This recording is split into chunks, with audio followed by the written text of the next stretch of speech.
বাংলাদেশের ক্ষমতাচ্যুত প্রাক্তন প্রধানমন্ত্রী শেখ হাসিনার তার একটি অডিও ফোন কল এখন সবচেয়ে আলোচিত বিষয়। এটা সামাজিক যোগাযোগ মাধ্যম হোক, ইউটিউব হোক এবং বিভিন্ন সংবাদ চ্যানেলগুলো হোক, সব জায়গাতেই এখন তার অডিও ফোন আলাপ এটা কিন্তু আলোচিত হচ্ছে। এবং এই ফোন আলাপের একটা পর্যায়ে উনি এমন একটি শব্দ ব্যবহার করেছেন, অর্থাৎ উনি ভারতে আছেন, উনি ক্ষমতাচ্যুত হয়ে একটা সময় পালিয়ে গিয়ে ভারতে আশ্রয় নিয়েছেন এবং ভারতের তত্ত্বাবধানেই উনি এখন আছেন। এবং উনার সঙ্গে কথা হচ্ছিল আমেরিকাতে থাকা এক আওয়ামী লীগ কর্মীর। তাদের দুজনের কথোপকথনের একটা পর্যায়ে প্রাক্তন ক্ষমতাচ্যুত বাংলাদেশের প্রধানমন্ত্রী শেখ হাসিনা উনি বলেছেন উনি ঠিক দেশের পাশাপাশি কোথাও আছেন, অর্থাৎ ভারতে, বাংলাদেশের পাশাপাশি উনি ভারতের কোথাও হয়তো আছেন এবং কাছাকাছি আছেন, অর্থাৎ উনি প্রয়োজনের তাগিদে একটা সময় যেন চট করে বাংলাদেশে ঢুকে যেতে পারেন। অর্থাৎ ওনার এই যে বিশ্বাস, উনি বাংলাদেশে যে কোনো মুহূর্তে হয়তো ঢোকার চিন্তা ভাবনা করছেন। যিনি আমেরিকাতে আছেন তাকে উনি এভাবে আশ্বস্ত করছেন। প্রাক্তন ক্ষমতাচ্যুত প্রধানমন্ত্রী ভারতে আছেন, যার সঙ্গে কথা বলছেন উনি মার্কিন যুক্তরাষ্ট্রে আছেন। এখন বাংলাদেশের গোয়েন্দা সংস্থার কাছে এমন কোন সফটওয়্যার আছে কিনা, ভারতের কেউ ফোনে কথা বলছেন, আমেরিকান কেউ কথা বলছেন, এবং দুজনের যে ফোন আলাপ, এই ফোন আলাপ ঠিক অডিও এগুলো ধারণ করা, এই সক্ষমতা বাংলাদেশের আছে কিনা, এই সফটওয়্যার বাংলাদেশের আছে কিনা আমি জানি না আসলে আছে কিনা। আর যদি না থেকে থাকে তাহলে এই ফোন কল, এই যে অডিও ফোন আলাপ, এটা কারা ফাঁস করলেন বা কেন ফাঁস করলেন, কি উদ্দেশ্যে ফাঁস করলেন। যাই হোক, অনেকেই মনে করছেন এই যে অডিও ফোন আলাপ প্রাক্তন ক্ষমতাচ্যুত প্রধানমন্ত্রীর সঙ্গে আমেরিকায় থাকা তার এক কর্মীর যে ফোন আলাপ, এই ফোন আলাপ আসলে অহেতুক কোনো ফোন আলাপ নয় এবং এই ফোন আলাপ ফাঁসের পেছনেও যুক্তি রয়েছে।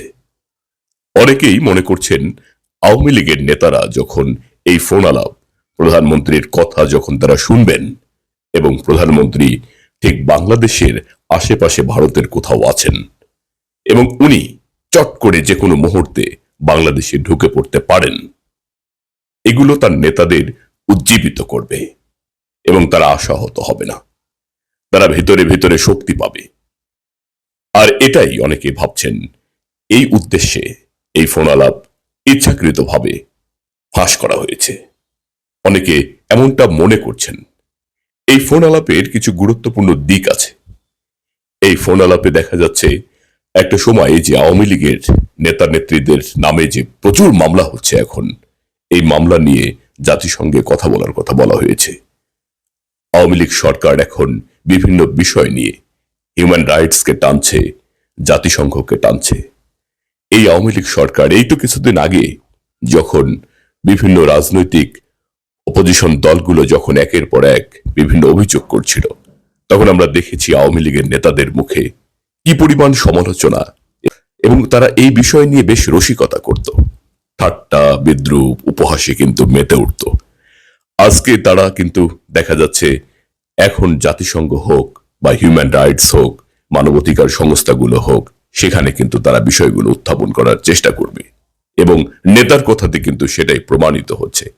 মার্কিন যুক্তরাষ্ট্রের সামনে নির্বাচন, এই নির্বাচনে প্রাক্তন ক্ষমতাচ্যুত প্রধানমন্ত্রী, এই নির্বাচনে বাঙালি কমিউনিটির মানুষ অনেকে ভোট দেয় এবং তারা রাজনৈতিক দলগুলোর সঙ্গে ক্যাম্পেইনে অংশগ্রহণ করার মধ্য দিয়ে বর্তমান বাংলাদেশের যে বিদ্যমান যে সমস্যাগুলো রয়েছে, এই সমস্যাগুলো তাদেরকে জানানোর কথা বলে এবং পরবর্তীতে যেই নির্বাচিত হোক না কেন, পরবর্তীতে তারা যেন সেখান থেকে এই পরিস্থিতির প্রেক্ষাপটে একটা সুবিধা নিতে পারে, এরূপ কথাও কিন্তু আমরা বুঝতে পারি। মার্কিন যুক্তরাষ্ট্রকে একটা সময় কিন্তু এই আওয়ামী লীগ সরকার যখন ক্ষমতায় ছিল, এই তো সেদিনের কথা, তারা কিন্তু তোয়াক্কাই করতো না। একটা সময় কিন্তু আমেরিকাকেও বয়কট প্রায় করেই ফেলে বাংলাদেশ, এমনটাই তো হয়েছিল।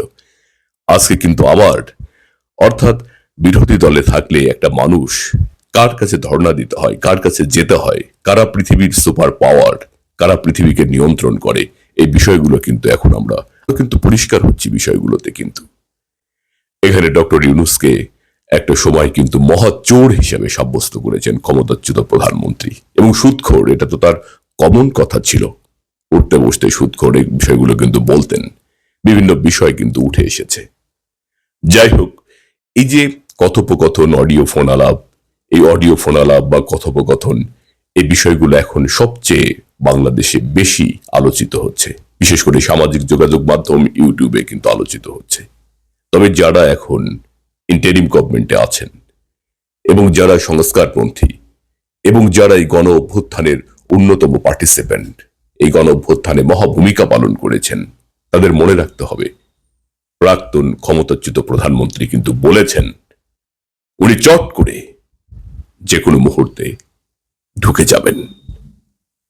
এই বিষয়টি চিন্তা করে দেখবেন।